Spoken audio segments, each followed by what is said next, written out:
Hi everybody, it's me and Yaya, also known as Yaya, and I'm back. I'm reading, I'm starting from Leviticus 5 today, and of course I'm reading from the Amplified version because I feel like it fleshes out the intent of the meaning of God so much better. So, the law of guilt offerings. If anyone sins after he hears a public adjuration, which is a solemn command to testify, when he is a witness, whether he is, one second, let me get rid of this. Okay. When he is a witness, whether he has seen or otherwise known something, if he fails to report it, then he will bear his guilt and be held responsible. Or if someone touches any ceremonially unclean thing, whether the carcass of an unclean wild animal or the carcass of an unclean domestic animal, or the carcass of unclean creeping things, even if he is unaware of it, he has become unclean and he will be guilty. Or if he touches human uncleanness, whatever kind it may be, and he becomes unclean, but he is unaware of it, when he recognizes it, he will be guilty.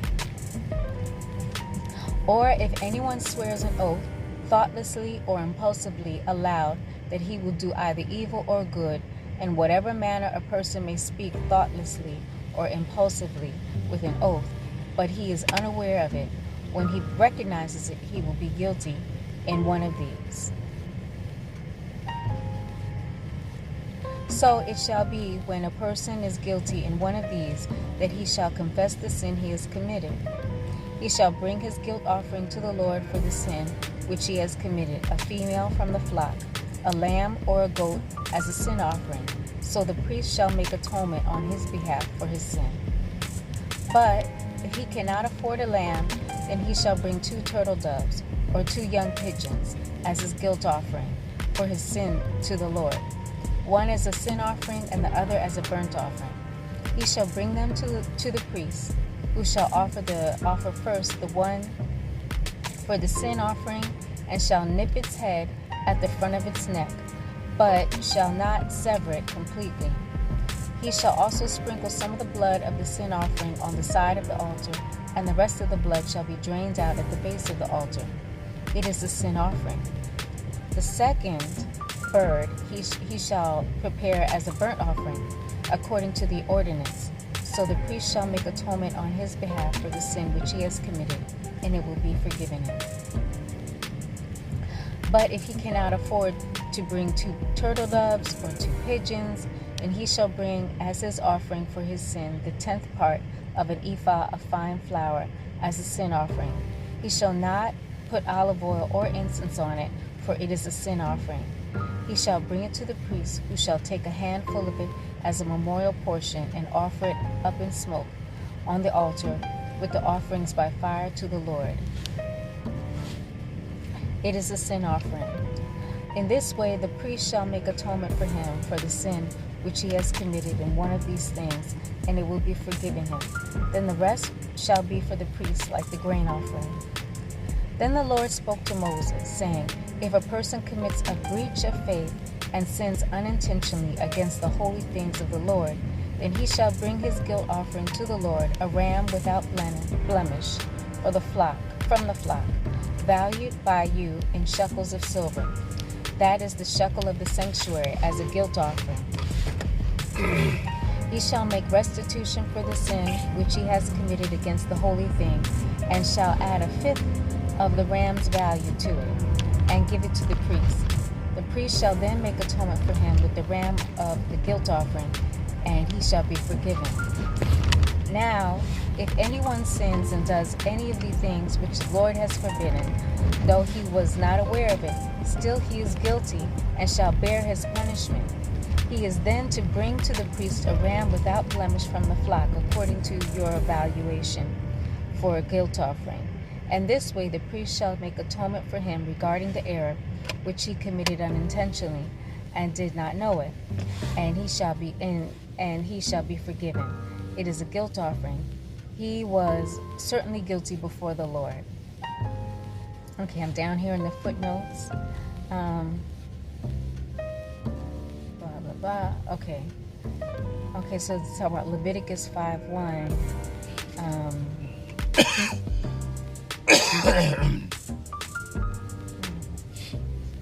Okay. Where it says, if anyone sins after he hears a public adjuration, that is solemn command to testify, when he is a witness, whether he has seen or otherwise known something, if he fails to report it, then he will bear his guilt and be held responsible. So it says down here, literally, voice of an oath. This refers to a public announcement calling for witnesses to testify. Let's see. Okay, I'll move on to Leviticus 6. Sorry about that. Okay, guilt offerings. Then the Lord spoke to Moses, saying, when anyone sins and acts unfaithfully against the Lord by deceiving his neighbor, companion, or so, which, and by neighbor, it's saying in parentheses, companion or associate, in regard to a deposit or security entrusted to him, or through robbery, or if he has extorted from his neighbor, or has found what was lost and lied about it and sworn falsely, so that he sins in regard to any one of the things a man may do, then if he has sinned and is guilty, he shall restore what he took by robbery, or what he got by extortion, or the deposit which was entrusted to him, or the lost thing which he found, or anything about which he has sworn falsely. He shall not only restore it in full, but shall add to it 1/5 more. He shall give it to the one to whom it belongs on the day of his guilt offering. Then he shall bring to the priest his guilt offering to the Lord, a ram without blemish from the flock, as valued by you as a guilt offering. The priest shall make atonement for him before the Lord, and he will be forgiven for any one of the things which he may have done to incur guilt. The priest's part in the offerings. Then the Lord spoke to Moses, saying, command Aaron and his sons, saying, this is the law of the burnt offering.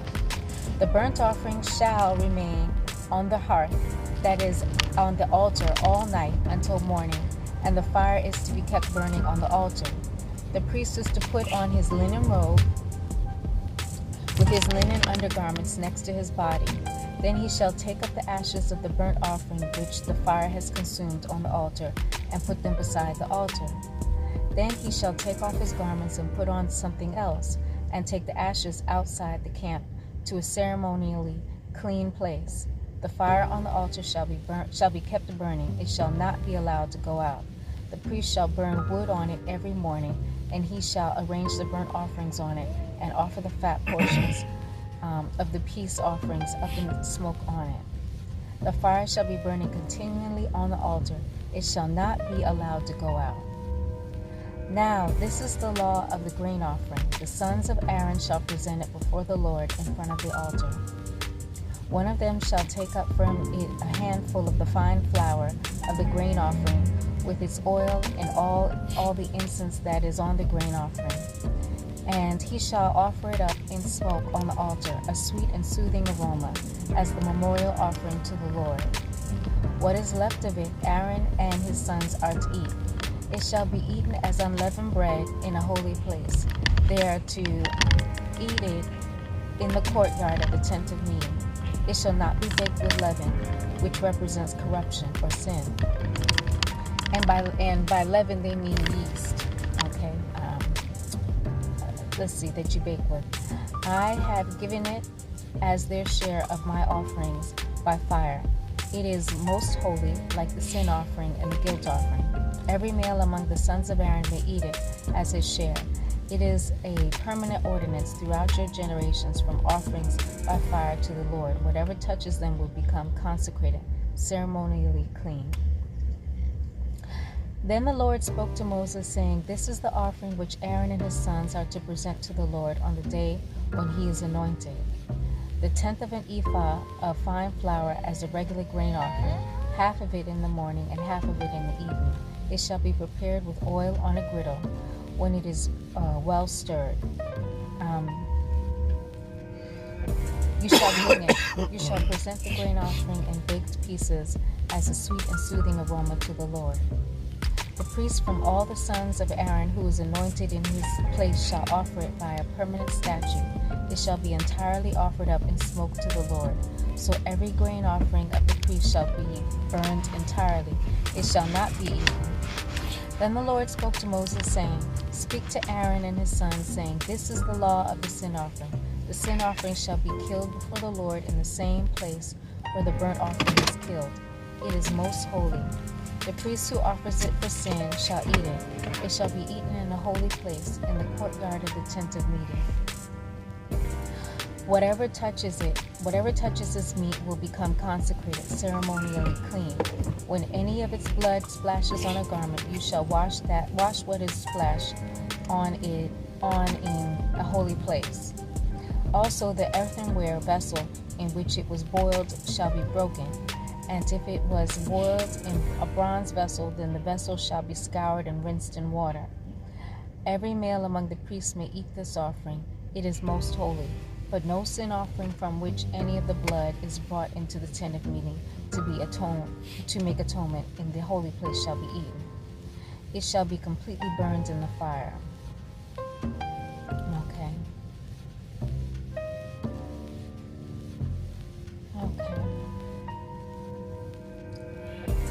Leviticus 7.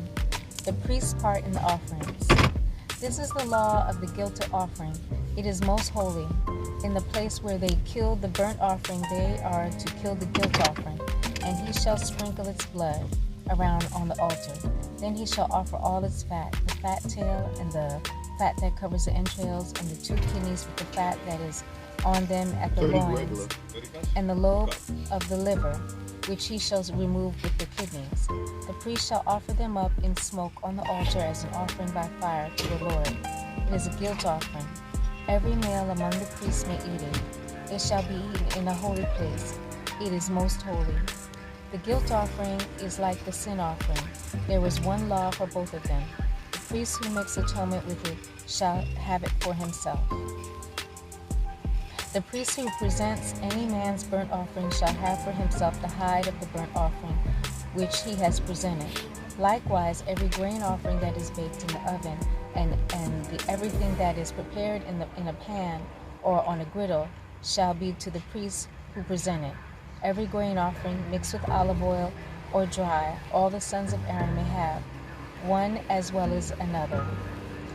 Now this is the law of the sacrifice of peace offerings, which shall be presented to the Lord.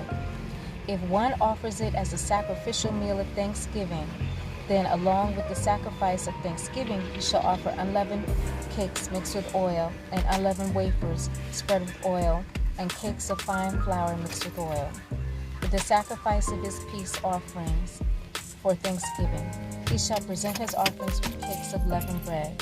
Of this he shall present 1 cake from each offering as a contribution to the Lord. It shall belong to the priest who sprinkles the blood of the peace offerings. The meat of the sacrifice of thanksgiving presented as a peace offering shall be eaten on the day that it is offered. None of it shall be left until the morning. But if the sacrifice of his offering is a vow or a free will offering, it shall be eaten on the day that he offers his sacrifice, and on the next day that which remains of it may be eaten. But what is left over from the meat of the sacrifice on the 3rd day shall be completely burned in the fire. If any of the meat of the sacrifice of his peace offering is ever eaten on the 3rd day, then it will not be accepted, and the one who brought it will not be credited with it. It shall be an abhorred offensive thing. The one who eats it shall bear his own guilt. The meat that comes in contact with anything that is unclean shall not be eaten. It shall be burned in the fire. Can you switch keys? Can you have my keys? Thanks. I thought you were going to leave me the key to the other car. Okay.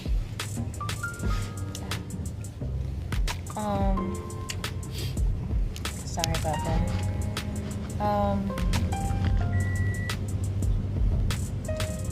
Okay, where was I?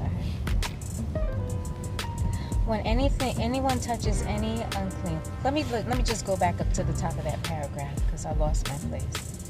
The meat that comes in contact with anything that is unclean shall not be eaten. It shall be burned in the fire. As for other meat, everyone who is ceremonially clean may eat it. But the one who eats meat from the sacrifice of peace offerings which belong to the Lord in his uncleanness, that person shall be cut off from his people, excluding him from the atonement made for them. When anyone touches any unclean thing, human uncleanness, or an unclean animal, or any unclean detestable thing, and then eats the meat of the sacrifice of the Lord's peace offering, that person shall be cut off from his people, excluding him from atonement made for them. Then the Lord spoke to Moses. Let me fix this. Okay. Then the Lord spoke to Moses, saying, Speak to the children of Israel, saying, You shall not eat any fat from an ox, a sheep, or a goat. The fat of an animal which dies of natural causes, and the fat of one which is torn to pieces by a predator, may be put to any other use, but under no circumstances are you to eat it. For whoever eats the fat of the animal from which an offering by fire is presented to the Lord, that person who eats shall be cut off from his people, excluding him from the atonement made for them. Moreover, you are not to eat any blood of any kind, whether of bird or animal, in any of your dwelling places. Whoever eats any blood, that person shall be cut off from his people. Then the Lord spoke to Moses, saying, Speak to the children of Israel, saying, He who offers the sacrifice of his peace offerings to the Lord shall bring his offering to the Lord from the sacrifice of his peace offerings. With his own hands he is to bring offerings by fire to the Lord. He shall bring the fat with the breast, so that the breast may be presented as a wave offering before the Lord. The priest shall offer up the fat in smoke on the altar, but the breast shall be for Aaron and his sons. You shall give the right thigh to the priest as a contribution from the sacrifices of your peace offerings. The son of Aaron who offers the blood of the peace offerings and the fat shall have the right thigh as his portion. For I have taken the breast of the wave offering and the thigh of the heave offering from the Israelites, from the sacrifices of their peace offerings, and I have given them to Aaron the priest, to his sons, and to his sons as their perpetual portion from the Israelites. This is the consecrated portion from offerings by fire to the Lord that was designated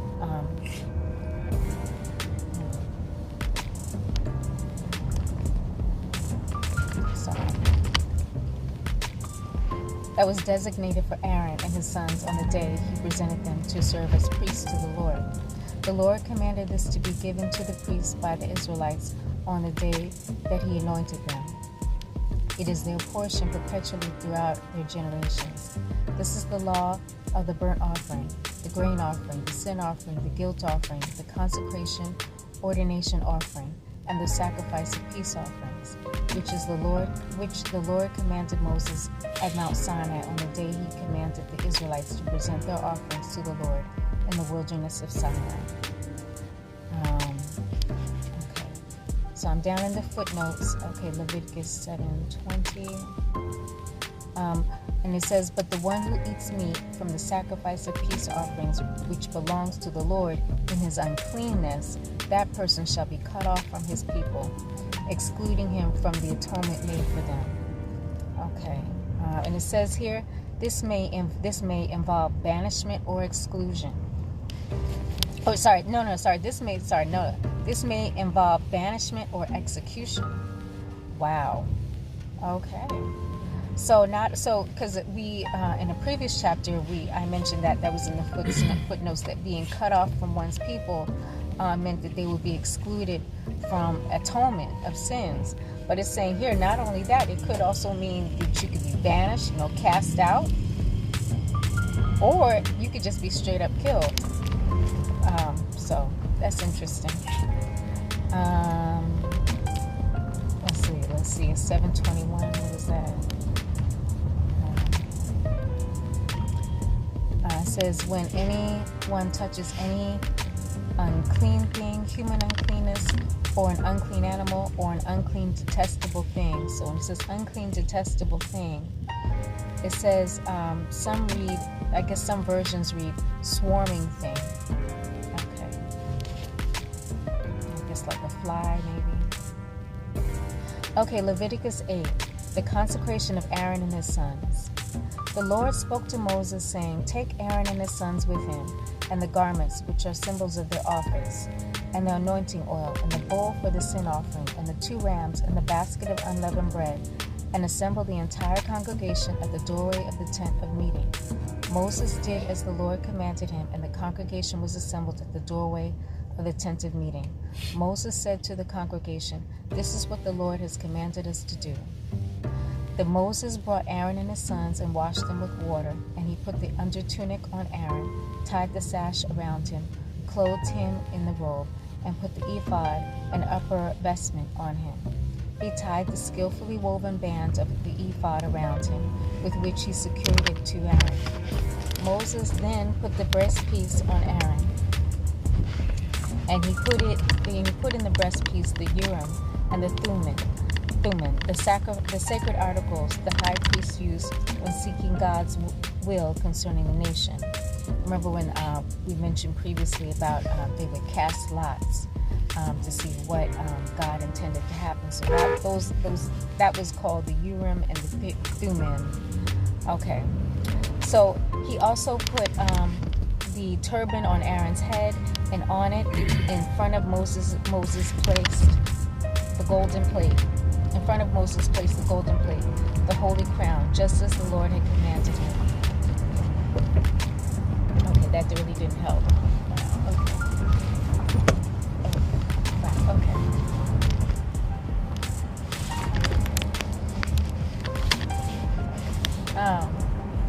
Then Moses took the anointing oil and anointed the tabernacle, all that was on it, and consecrated them. He sprinkled some of the oil on the altar 7 times and anointed the altar and all its utensils, and the basin and its stand to consecrate them. Okay. Then he poured some of the anointing oil on Aaron's head and anointed him to consecrate him. Next, Moses brought Aaron's sons forward, put undertunics on them, belted them with sashes, and bound caps on them, just as the Lord had commanded Moses. Then he brought the bull for the sin offering, and Aaron and his sons laid their hands on the head of the bull. Next, Moses killed it and took the blood with his finger and put some of it around the horns of the altar and purified it from sin. Then he poured out the rest of the blood at the base of the altar and consecrated it to make atonement for it. He took all of the fat that was on the entrails and the lobe of the liver and the 2 kidneys with their fat, and Moses offered them up in smoke on the altar. But the bull, the sin offering, and its hide, its meat, and its refuse he burned in the fire outside the camp, just as the Lord had commanded Moses. He brought the ram for the burnt offering, and Aaron and his sons laid their hands on the head of the ram. Moses, let's messing with the sound.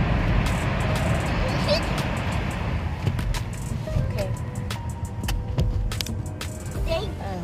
Yeah. Okay. Mommy. Yeah, babe? Dad is having fun. You having fun? I'm glad, babe. Okay.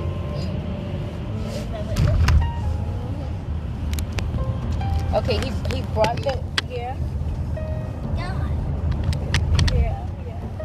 yeah, the sky out there. That's right. Yeah, babe.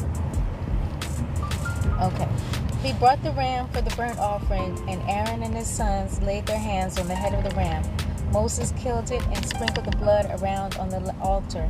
When he had cut the ram into pieces, Moses offered up the head, the pieces, and the fat and smoke. After he washed the entrails and the legs in water, Moses offered up the whole ram in smoke on the altar. It was a burnt offering by a sweet and soothing aroma, an offering by fire to the Lord, just as the Lord had commanded Moses. Mommy. Yeah, babe? I see the sky. It is beautiful. It is blue. Blue sky. Yeah, the sky is blue. Blue. Blue. That's right, smart girl. Okay. Then he brought the second ram, the ram of consecration or ordination.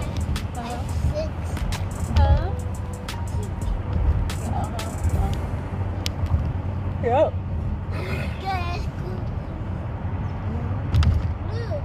Yeah, the sky is blue, smart girl.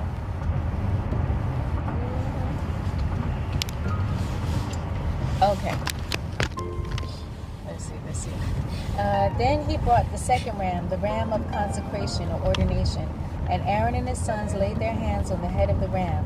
Moses killed it and took some of its blood and put it on the lobe of Aaron's right ear, and on the thumb of his right hand, and on the big toe of his right foot. He also brought Aaron's sons forward and put some of the blood on the lobes of their right ears, and the thumbs of their right hands, and the big toes of their right feet. And Moses sprinkled the rest of the blood around on the altar. He took the fat tail, and all the fat that was on the entrails, the lobe of the liver, and the 2 kidneys and their fat, and the right thigh, and from the basket of unleavened bread that was before the Lord. He took 1 unleavened cake, a cake of oiled bread, and 1 wafer, and put them on the fat and on the right thigh.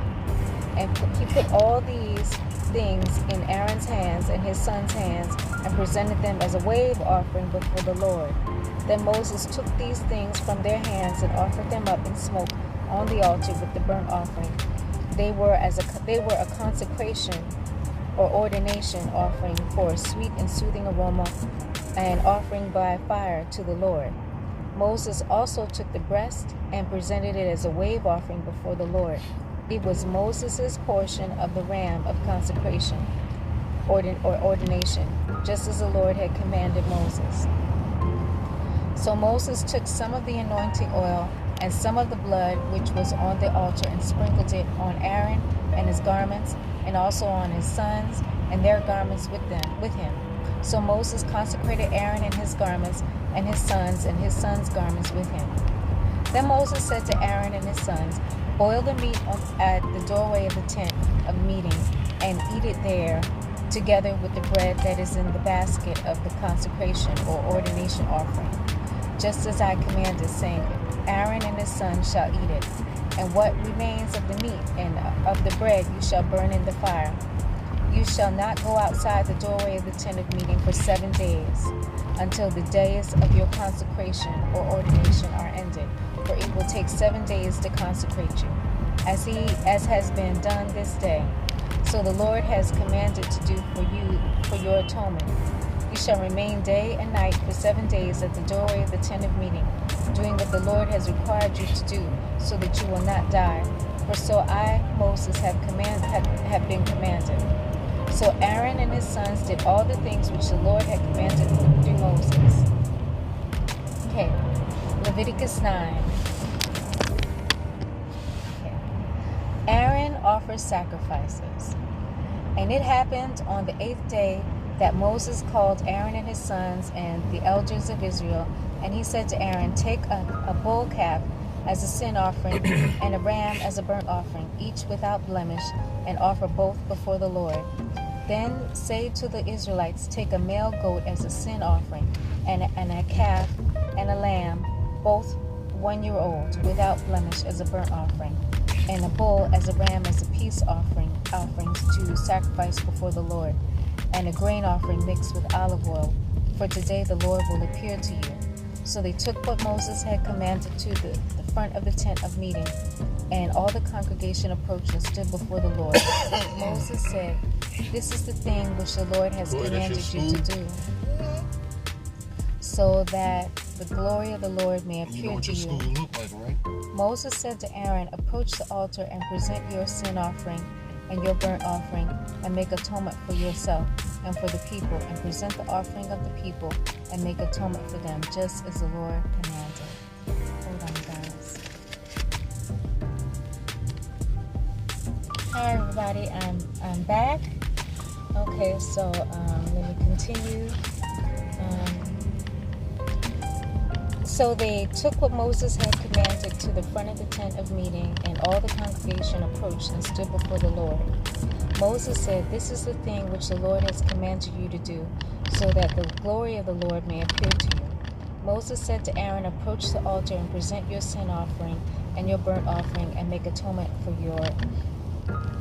yourself and for the people, and present the offering of the people and make atonement for them, just as the Lord commanded." So Aaron approached the altar and killed the calf as a sin offering, which was designated for himself. The sons of Aaron presented the blood to him. He dipped his finger in the blood and put some of it on the horns of the altar and poured out the rest of the blood on the altar's base. But the fat, the kidneys, and the lobe of the liver from the sin offering he offered up in smoke on the altar, just as the Lord had commanded commanded Moses. And Aaron burned the meat and the hide in the fire outside the camp. Then he killed the burnt offering, and Aaron's sons handed the blood to him, and he sprinkled it around the altar. They brought the burnt offering to him by piece, with the head, and Aaron offered them up in smoke on the altar. He also washed the entrails and the legs and offered them up in smoke with the burnt offering on the altar. Then Aaron presented the people's offering. He took the goat for the sin offering of the people and killed it and offered it for sin as he did the first. He also presented the burnt offering and the offering it according to the ordinance. Next, Aaron presented the grain offering and took a handful of it and offered it up in smoke on the altar in addition to the burnt offering in the morning. He also killed the bull and the ram, the sacrifice of peace offerings, which was for the people, and Aaron's sons handed the blood to him, and he sprinkled it around on the altar. As for the portions of fat from the bull and from the ram, the fat tail and the fat covering the internal organs, and the kidneys and the lobe of the liver, they now put the portions of fat on the breasts. And Aaron offered the fat up in smoke on the altar. But the breast and the right thigh Aaron presented as a wave offering before the Lord, just as Moses had commanded. Then Aaron lifted his hands toward the people and blessed them, and came down from the altar of burnt offering after presenting the sin offering, the burnt offering and the peace offerings. Moses and Aaron went into the tent of meeting, and when they came out, they blessed the people, and the glory and brilliance of the Lord, the Shekinah cloud, appeared to all the people as promised. Then the fire came out from before the Lord and consumed the burnt offering and the portions of fat on the altar. And when all the people saw it, they shouted and fell face downward in awe and worship. Hallelujah. Okay, so that was chapters 5 through 9. And I will, God willing, I'll pick up tomorrow at Leviticus 10. And God bless you. May God bless you real good. Thank you so much for watching and listening. And I look forward to you being in my Bible study tomorrow.